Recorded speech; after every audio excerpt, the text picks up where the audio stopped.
Okay, let's unpack this. We've got two educational toy companies, Learning Resources and Hands-On. Good mission, right? Sparking joy, learning for kids. Yeah, the kind of companies you root for. Exactly.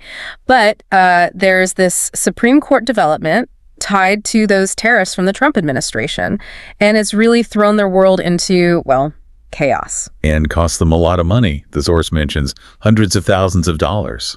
That's significant. Absolutely. 关税问题上，中方已经多次阐明了立场。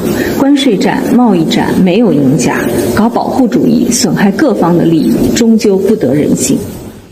So walk us through what happened when Learning Resources and Hands-On actually challenged these tariffs. What was their main argument legally, and how did the first court react? Right. So their core argument was that these tariffs, the ones on Chinese goods, would just, well, devastate their businesses.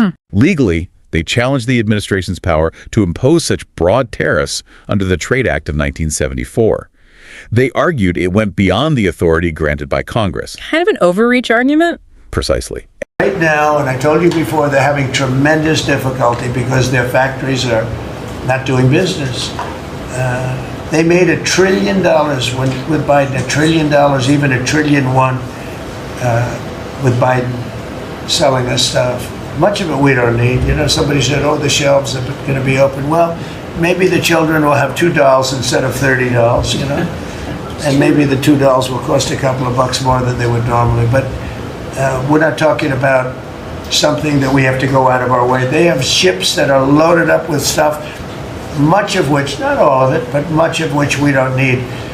And we have to make a fair deal. We've been ripped off by every country in the world, but China, I would say, is the leading one, the leading candidate for the chief ripper. And you know what? They actually won that round. A federal court down in D.C.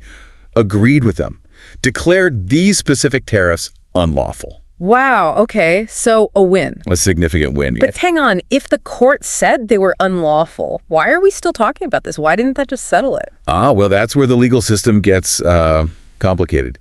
Even after ruling the tariffs unlawful, the same federal judge put their own order on hold, stayed it. So paused it. Essentially, yes. Put the victory on ice while the government's appeal could be heard. So the appeal goes to a higher court? To the appeals court, yeah. But that court hasn't actually ruled on it yet. It's just sitting there. Still waiting. Still waiting. And that's why the companies, Learning Resources and Hands-On, went straight to the Supreme Court. They asked for an expedited review. Like, hey, could you guys jump in and sort this out quickly? Right, cut through the delay. And that leads us to the news we started with. The Supreme Court said no. They declined to expedite it. Yeah. Which is notable because sometimes they do step in quickly on big economic or administrative cases. So just to recap this journey for you listening, the federal court says tariffs are unlawful, big win for the toy companies. But that win gets put on hold. Appeal is slow.